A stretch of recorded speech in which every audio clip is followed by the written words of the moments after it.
श्रद्धा से युक्त होकर पहले श्रवण करे और फिर उस सिद्धांत को मनन करके हृदयंगम करे, वो श्रोता है। केवल यहां बैठकर सुनने वाला श्रोता नहीं। कि श्रोता सोई परम सुजान सुनत, पहले सुने। श्रद्धावान लभते फलम, प्रथम हृदय श्रद्धा जो करे, कि श्रद्धा युक्त होकर सुने और फिर उसको धारण करे, तब श्रोता हुआ। सुनत चित रति करे, जो जिस विषय का श्रवण आप कर रहे हैं ना, सीधे शब्दों में मैं आपको कहूं, आप कब होंगे श्रोता? जब जिस विषय का आपने श्रवण किया उस विषय में आपका अनुराग हो जाए, उस विषय में आपकी प्रीति हो जाए, उस विषय में आपकी रति हो, तब आपने श्रवण किया।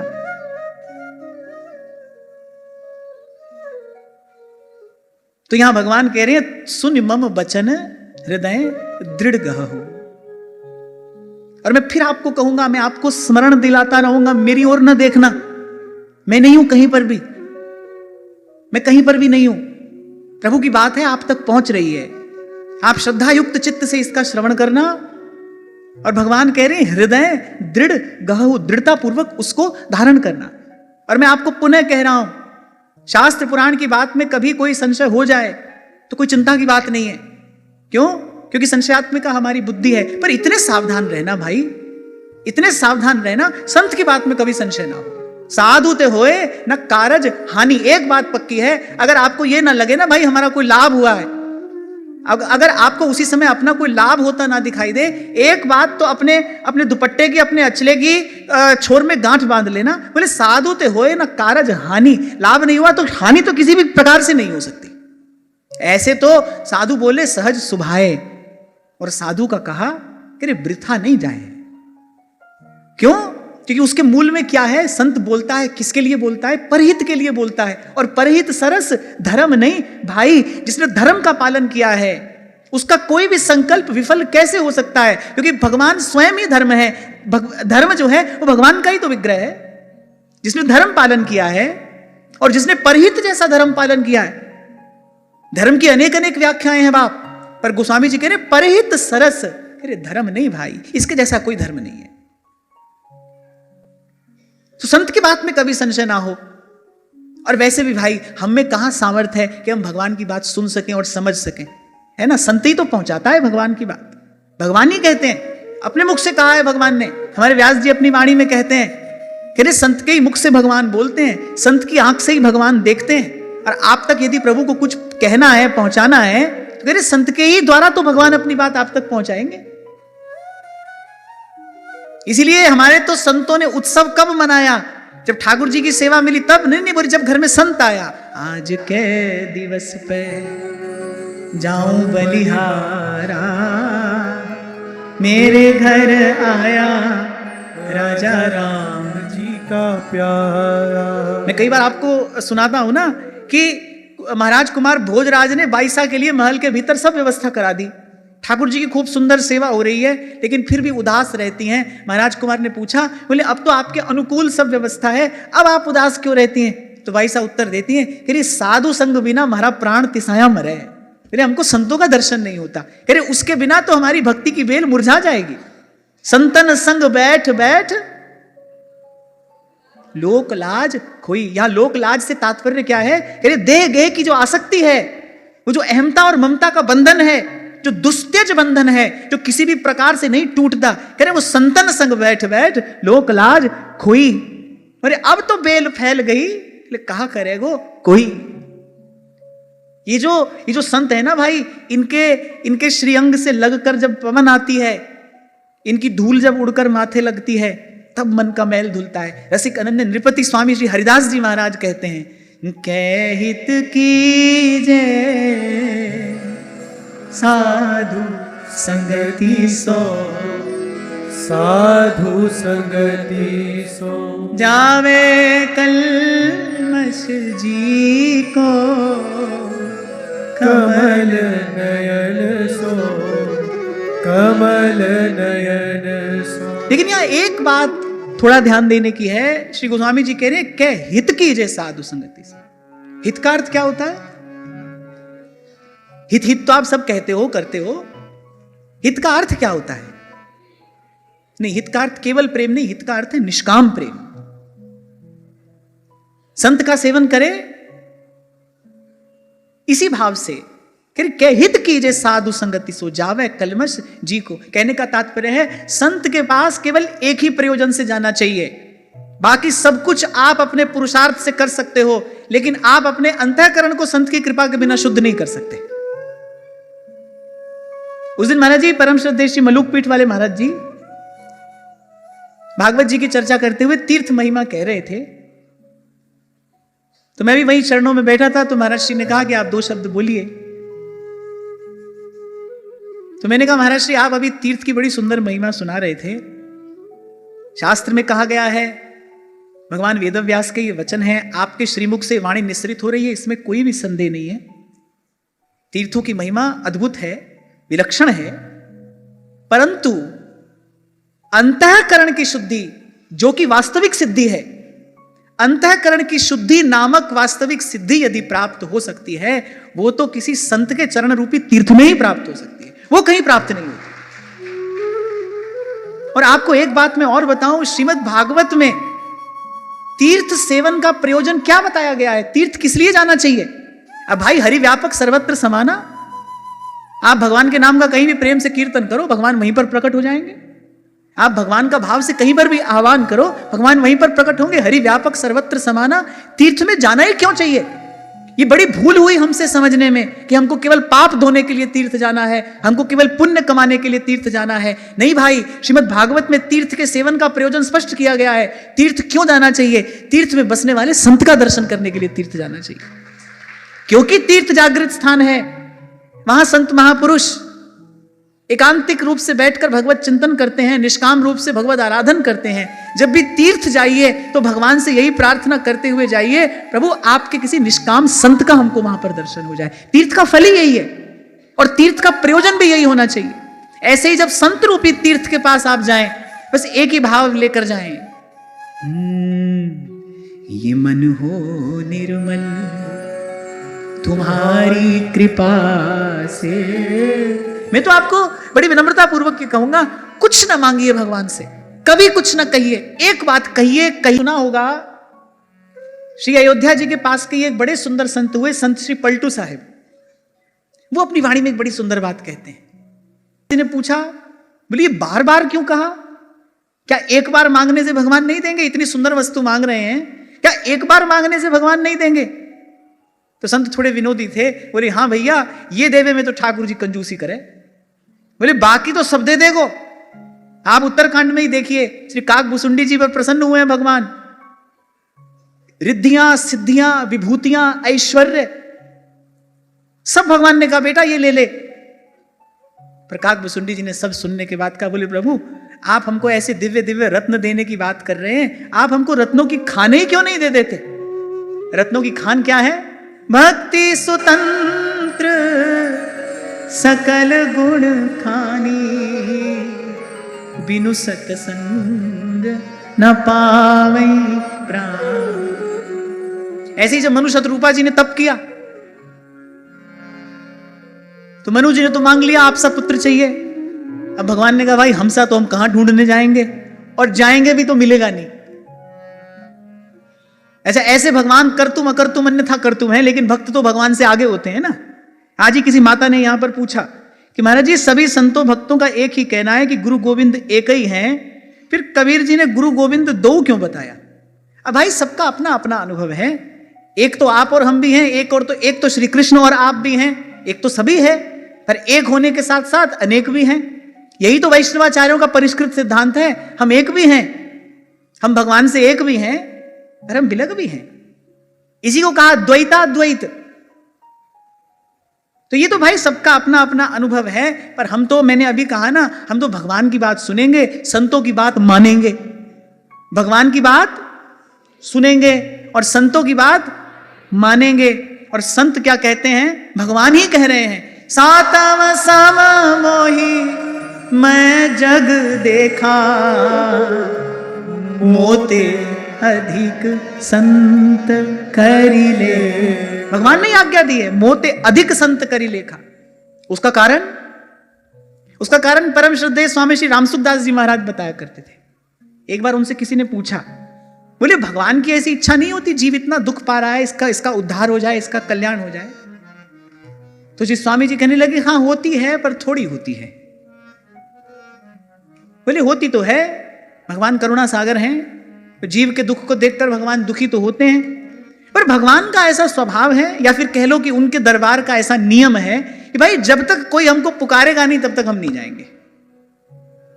कितने कितने कष्ट में देख रहे हैं भगवान, जब द्रौपदी जी का अपमान हो रहा है सभा में, कितने कष्ट में भगवान देख रहे हैं। माता रुक्मिणी ने कहा चले ही क्यों नहीं जाते, यहां आप इतने व्याकुल हो रहे हैं बैठे बैठे, आप चले क्यों नहीं जाते। बोले अरे हमें पुकारे तो हम जाएं।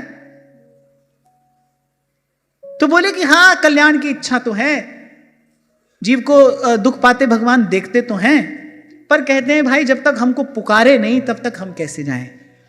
तो इच्छा तो है पर थोड़ी है, साधारण इच्छा है। बोले जीव के कल्याण की विशेष इच्छा तो संत के हृदय में होती है, वो चल चल के आता है परमार्थ के कारण है, और लियो संत अवतार, केवल परमार्थ के लिए आता है। संत के आने का केवल एक ही लक्ष्य है, और वो क्या है, परमार्थ है। भाई किसी भी प्रकार से ये जीव जो है, जो बार बार इस कुमति के कूप में पड़कर दुख पा रहा है, भाई किसी प्रकार से ये भगवान के भजन में लग जाए, किसी भी प्रकार से इसके हाथ में माला थमा दो, किसी भी प्रकार से इसकी जिह्वा पे हरि का नाम आ जाए। तभी बाईसा कहती हैं जो ना किया जा सके वो भी करने में समर्थ हो, और जो इन दोनों से न्यारा हो बोले वो भी कर ले, कर तुम अकर तुम अन्यथा कर तुम। अब भक्त कहता है बोले ऐसे ही अपना नाम रखाया है आपने। भगवान कहते क्यों भाई, तुमको हमारी सामर्थ्य पर कोई संशय है क्या।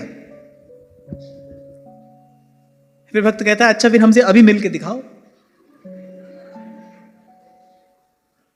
संत कहता है अभी मिलो हमसे, अभी आ जाओ हमारे सामने। अब ठाकुर जी कह रहे ये तो हम अभी नहीं कर सकते, तुम अभी योग्य नहीं हो, पात्र नहीं हो। बोले क्यों नाम रखाया है फिर, कर तुम अकर तुम अन्यथा कर तुम। तब भक्त देखो तो वो तो हर बात में अधिक ही है भगवान से, और भक्त को ये अधिकाई, ये बढ़ाई देने वाले भगवान ही है। सूरदास जी कहते हैं वासुदेव की बड़ी बढ़ाई, भक्त को ये सम्मान देने वाले भगवान ही हैं। तो जैसे जल और तरंग को किसी भी प्रकार से न्यारा नहीं किया जा सकता ना, वो परस्पर ओतप्रोत हैं, एक दूसरे में समाये हुए हैं। कहने को जल और लहर दो है, पर होने को तो एक ही बात है ना। ऐसे ही भक्त और भगवान है भाई, ओतप्रोत हैं, समाये हैं एक दूसरे से, इनको न्यारा नहीं किया जा सकता। भगवान कहते नहीं आप बड़े हैं, भक्त कहते नहीं आप बड़े हैं। जीत इसमें भी भक्त की होती है। भक्त कहते हैं अच्छा प्रभु यदि हम बड़े हैं तो फिर हमारी बात मान्य होनी चाहिए। भगवान कहते हैं हाँ ठीक है आपकी बात मान्य होगी। तो भक्त कहते हैं प्रभु बड़े तो आप ही रहिए, हमको तो अपने चरणों में रखिए। तो मनु जी ने तो मांग लिया आपके जैसा पुत्र हो, और भगवान ने कहा भाई हमारे जैसा तो कोई है नहीं, और हम हमारे जैसा बना भी नहीं सकते दूसरा, हम ऐसा कर भी नहीं सकते। तो उन्होंने तो अपने हृदय की बात मांगी। फिर महारानी शत्रुपा की ओर भगवान ने देखा, आप माता आप भी कुछ कहिए। तो महारानी शत्रुपा जो कहती हैं आता नहीं, बोले जो सुख जो आनंद आप अपने भक्तों को देते हैं ना, वही आप हमको प्रदान कर दीजिए। सोई सुख सोई गति सोई भगति, सोई निज चरण सने, सोई विवेक सोई रहनी प्रभु, हम ही कृपा करी दे हो, हम ही कृपा करी दे। और हम तो आपको यही कहेंगे भाई, विमल विवेक क्या चाहता है, विमल विवेक यही चाहता है, पद सरोज अनपायनी भक्ति सदा सतसंग। हम तो भगवान की बात सुनेंगे, संत की बात मानेंगे। और ये बात कह कौन रहा है, मैं तो कई बार आश्चर्य भी करता हूं और आनंद में भी डूब जाता हूं। ये मांग है किसकी, ये कौन मांग रहा है। अगर आपने मानस जी का चिंतन किया है तो ये बात कहने वाला कौन है, जो त्रिलोकी का गुरु है। तुम त्रिभुवन गुरु वेद बखाना, भगवान से महादेव कह रहे हैं बार बार वर मांगी हो, हरखि देहु श्रीरंग, पद सरोज अनपायनी भक्ति सदा सतसंग, भक्ति सदा सत्संग। क्यों, और ये मांग क्यों है। अब यहां मैं आपको पलटू साहब की बात समझाने का प्रयास करता हूं। वो कहते हैं बिना सत्संग ना कथा हरि नाम की। अब भाई संसार के किसी व्यक्ति के पास जाकर बैठो तो क्या करेगा? या तो अपना सुख तुमको बताएगा या अपना दुख तुमको बताएगा, क्योंकि संसार में तो कोई तीसरी वस्तु है नहीं, या तो सुख है या दुख है। अच्छा, ये भी वैसे बुद्धि का भ्रम ही है, पर चलो समझने के लिए हम ऐसा कह देते हैं, संसार में या तो सुख है या दुख है। जिसके पास जाकर बैठोगे वो या तो तुमको अपने सुख की बात बताएगा या अपने दुख की बात बताएगा। दोनों का परिणाम क्या होगा? उसके सुख की सुनोगे तो मन में ईर्ष्या होगी, दुख की सुनोगे तो मन में खेद होगा। दोनों ही प्रकार से मन मैला ही होगा। और संसार के पास तो भाई कहने सुनने के लिए यही है। हम भी किसी के पास जाकर बैठे तो यही रोना गाना तो है हमारे पास, और हमारे पास कौन सी बात है? संत के पास जाकर बैठोगे वही तो कुछ आपसे हरी चर्चा करेगा, वही तो कोई भगवान के नाम की, रूप की, लीला की कोई बात आपको बताएगा। और भगवान की आज्ञा है, कह रहे भाई किसी को यदि मनमुख से सन्मुख होना है, अभी हमारी दशा क्या है? अभी हम मनमुख हैं। मनमुख कौन होता है? जो मन में आया सो किया। अच्छा देखो कितना खुश होकर हम कहते हैं सुनो सबकी करो मन की, कहते उसकी बात सर्वत्र मान्य होती है। तो संत के पास जाकर बैठोगे, संत के मुख से कुछ भगवान का नाम, रूप, लीला श्रवण करोगे तो कह रहे बिना सत्संग न कथा हरि नाम की, बिन सत्संग न हरि कथा, और बिना हरि नाम ना मोह भागै। ये जो अंधकार है, मैंने कहा संत के शब्द में प्रकाश है। हम कहां हैं? मोह निशा सब सोवनहारा, सब सो रहे हैं और गाढ़ी तंद्रा में सो रहे हैं, सब सो रहे हैं। आप हम सब सो ही रहे हैं। क्यों? क्योंकि जानिए तब ही जीव जग जागा, जब सब विषय विलास विरागा। अब मैं आपसे पूछूं भाई जग रहे हो कि सो रहे हो?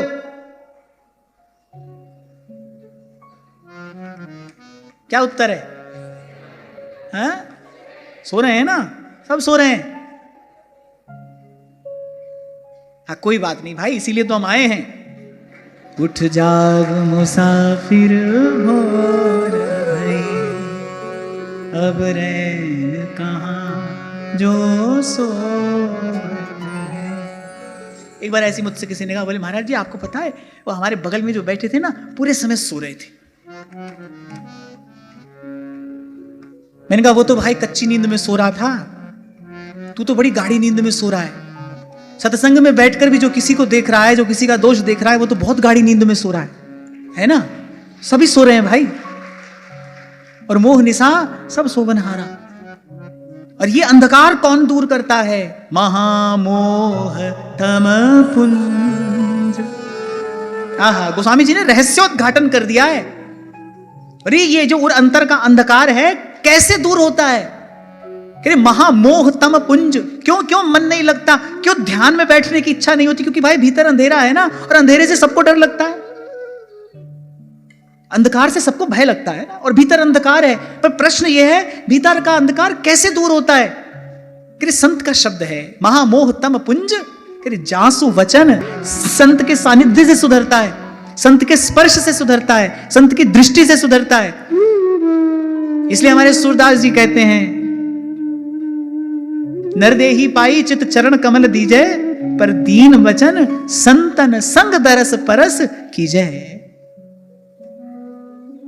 मैं आज आते हुए भी बाबा मेरे साथ आ रहे थे तो मैं यही कह रहा था, बहुत बरस पहले एक संत ने कहा था, बोले बेटा संत की कृपा से ये मार्ग सूझता है, नहीं तो पहले तो ये सदमार्ग सूझता ही नहीं ना। इतनी स्वार्थ में लिप्त बुद्धि है।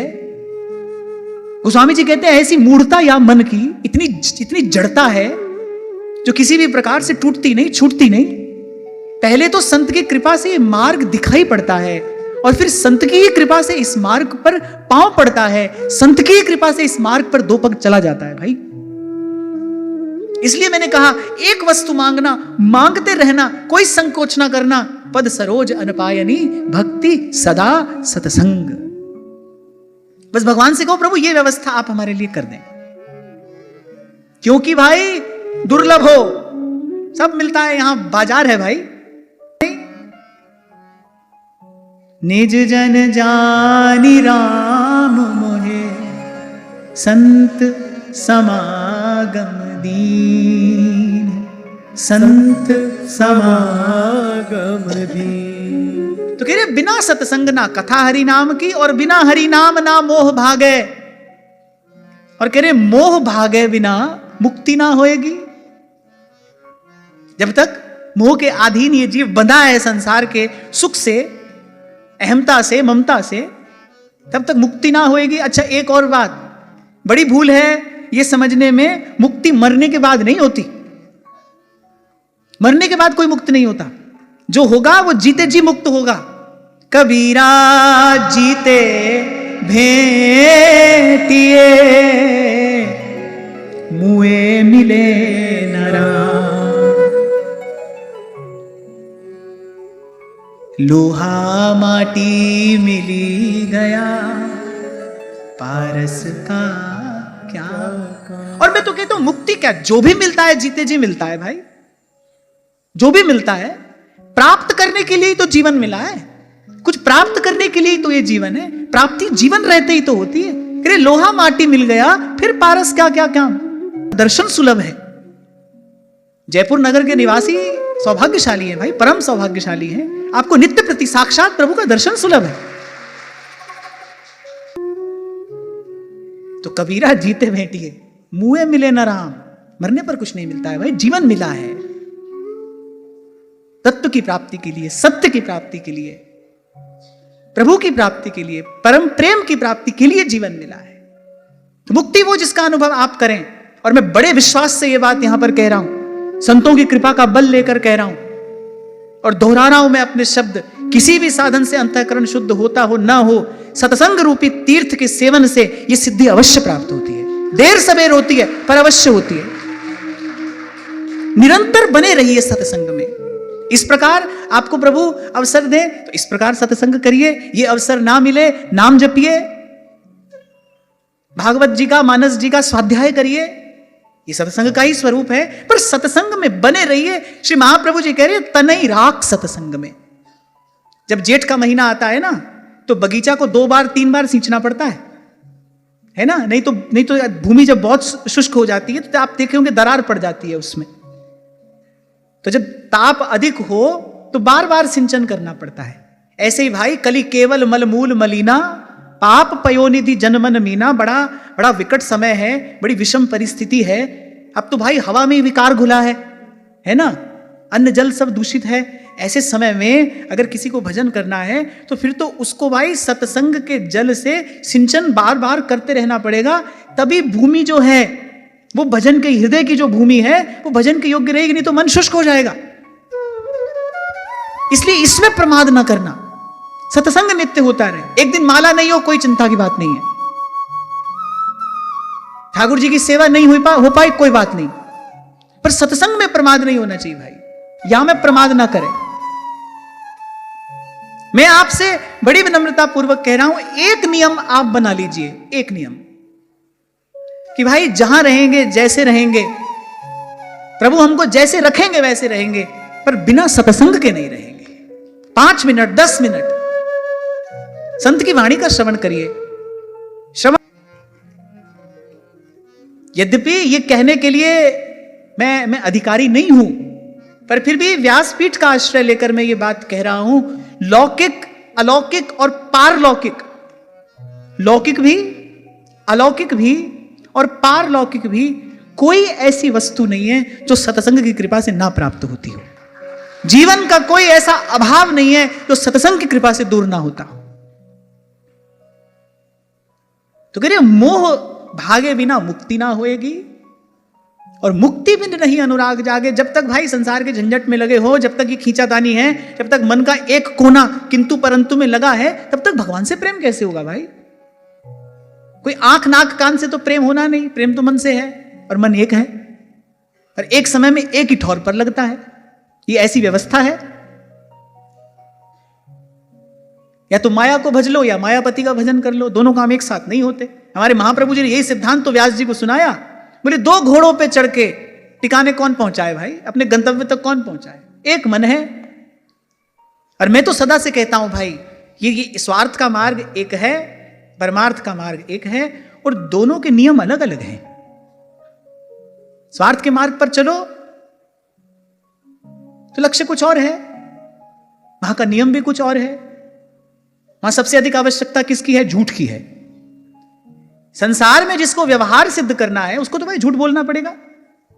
कैसे हैं? अच्छे हैं। अच्छा, ना पूछने वाला अच्छा है ना कहने वाला अच्छा है, झूठे ही झूठ चल रहा है। कैसे हैं? बहुत अच्छे हैं, बहुत अच्छे हैं।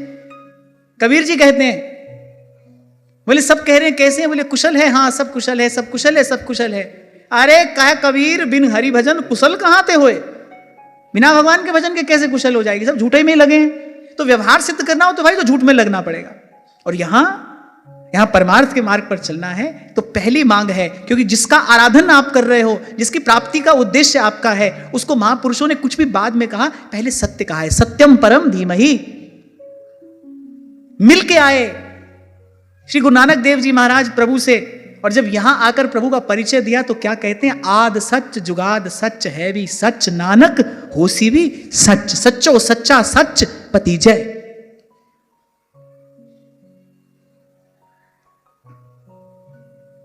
तो जब तक यहां की खींचातानी में लगे हो तब तक भगवान में अनुराग कैसे हो जाएगा? तो कह रहे मोह भागे बिना मुक्ति ना होएगी, मुक्ति बिन नहीं अनुराग जागे। और कह रहे बिना अनुराग के भक्ति नहीं होएगी। बिना प्रेम के भक्ति कैसे हो सकती है? बिना बिना बिना भाव के कैसे भक्ति होगी? अच्छा, एक बात मैं आपको और कहता चलूं, किसी भी क्रिया का नाम भक्ति नहीं है। ठाकुर जी पर आपने तुलसी चंदन चढ़ाया, यह भी भक्ति है, पर यह ही भक्ति नहीं है। आप एक बार उस घटना की भावना करो। चलो हम सब चलते हैं वहां जहां सदना जी मांस तौल रहे हैं। तराजू के एक पलड़े में श्री सालिग्राम भगवान की दिव्य बटिया रखी है, दूसरे पलड़े में सूखा मांस धरा है। संत हृदय ने देखा, उनको बड़ा कष्ट हुआ। उन्होंने कहा ये जानता नहीं है, ले लिया उससे। अब भोले भाले थे, दे दिया। संत को ना नहीं कह सके। अब घर लाए, षोडशोपचार पूजन किया भगवान का। अब भगवान व्याकुल हैं और संत से कहे, बोले ठीक है आपने पूजा बहुत अच्छी की, लेकिन हमको वहीं पहुंचा दीजिए, हमको वहीं अच्छा लगता है। वो तो मांस तौल रहे हैं, चारों ओर मांस की दुर्गंध है। इन्होंने लाकर सुंदर पूजा की है, तुलसी चंदन से सालिग्राम भगवान को निवेदन किया है, पर भगवान कह रहे नहीं हमको वहीं पहुंचाइए। क्रिया तो यहां हो रही है और शास्त्र सम्मत रीति से संत भगवान ने शालिग्राम भगवान का पूजन किया है। यदि भक्ति क्रिया का नाम हो तो फिर क्रिया तो यहां हो रही है, भगवान को यहां रहना चाहिए। वहां क्या है? ना आसन है, ना नैवेद्य है, ना धूप है, ना दीप है, कुछ भी तो नहीं है। वहां क्या है? करे एक भक्त का भाव है, उसकी आंखों से जो बहते अश्रु हैं उसी से हमारा अभिषेक हो जाता है। और जब वो गाता है प्रेम, विष्णु स्मरणम पाद सेवनम अर्चनम वंदनम दास्यम सख्यम आत्मनिवेदन। नवें सोपान पर जब जीव पहुंचता है, नवा सोपान क्या है? आत्मनिवेदन। माने जब अपने आप को चढ़ाता है, इधर भक्त अपने आप को देता है, और मां हमारे ठाकुर जी का तो ऐसा व्रत है, ये यथा मां प्रपद्यन्ते तांस तथैव भजाम्यहम्। आप भगवान को वस्तु चढ़ाओगे, वो भी आपको वस्तु देंगे। ध्यान रखना, आप भगवान को वस्तु निवेदन करोगे, वो भी आपको वस्तु देंगे। आप स्वयं को निवेदन करोगे, भगवान बंधे हुए हैं अपने वचन से, आप अपने आप को दोगे, उनको अपने आप को देना पड़ेगा। हमारे बाबा कहते थे, बोले जो आप श्री ठाकुर जी के बिना नहीं रह सकते, बोले यदि आप श्री ठाकुर जी के बिना नहीं रह सकते तो बोले ठाकुर जी की सामर्थ्य नहीं है कि आपके बिना रह जाए। तो ये यथा माम प्रपद्यन्ते तांस तथैव भजाम्यहम्। तो कह रहे इसीलिए कहा, बोले भक्ति बिन प्रेम उर ना ही लागे। पहले दीर्घ काल तक इस नवदा भक्ति का अनुष्ठान किया जाता है। श्रवणम, सुनी भगवान की कथा, संतों के मुख से भगवान का गुण सुना। कीर्तनम, सुना, अंतःकरण शुद्ध हुआ। श्रीमद् भागवत में भगवान स्वयं कह रहे हैं, यथा यथात्मा परिमृज्यते सौ मत पुण्य गाथा श्रवणाभिधानैः तथा तथा पश्यति तत्व सूक्ष्मं चक्षुर्यथैवांजन संप्रयुक्तम। धीरे धीरे मन शुद्ध होगा। वो जो भजन के लिए जो उत्साह है, उमंग है, वो जो उल्लास है, जो संतों में होता है, हमको तो ठीक है भाई, अब क्या करें, करना है। गुरुजी ने धर दिया हमारे माथे ये भार, तो अब हमको भजन करना है, हमको तो करना है। संत के हृदय में देखो उल्लास है, उमंग है, मांग रहा है वो प्रभु से साधु सेवा, सतत सुमिरन। अब प्रभु कृपा करो ए भांति, सब तज भजन करो दिन रात। नाथ भगति अति सुखदायिनी, देहु कृपा कर अनपायिनी। तो जब सुनोगे, सुनते सुनते क्या होगा, मन शुद्ध होगा। अभी आपसे मैंने निवेदन किया, क्योंकि संत के शब्द में शक्ति भी है और प्रकाश भी है, और चलने के लिए दोनों की आवश्यकता है कि नहीं? आपको कहीं चलना है, शरीर में शक्ति भी होनी चाहिए, आंख में दृष्टि भी होनी चाहिए। दोनों में से एक भी ना हो तो गति संभव नहीं है। चलने को गति तो कहते हैं। जब तक दोनों ना हो तब तक जीव की गति संभव नहीं है। शक्ति भी हो और प्रकाश भी हो। संत के शब्द में शक्ति भी है और प्रकाश भी है। जब सुनोगे कथा तो मन पहले शुद्ध होगा, और फिर आपकी इच्छा होगी भाई हम भी गाएं। जैसे संसार में किसी को कोई बड़ी सुंदर वस्तु धारण किया, आप देखो, सहज ही मन में इच्छा हो जाती भाई हमारे पास भी हो। किसी का बढ़िया घर देखा, बोले हमारा भी ऐसा हो, गाड़ी देखी हमारी भी ऐसी हो। फिर ऐसे जब आप संतों का लोकोत्तर आनंद देखते हो ना, तब मन में इच्छा होती है भाई हम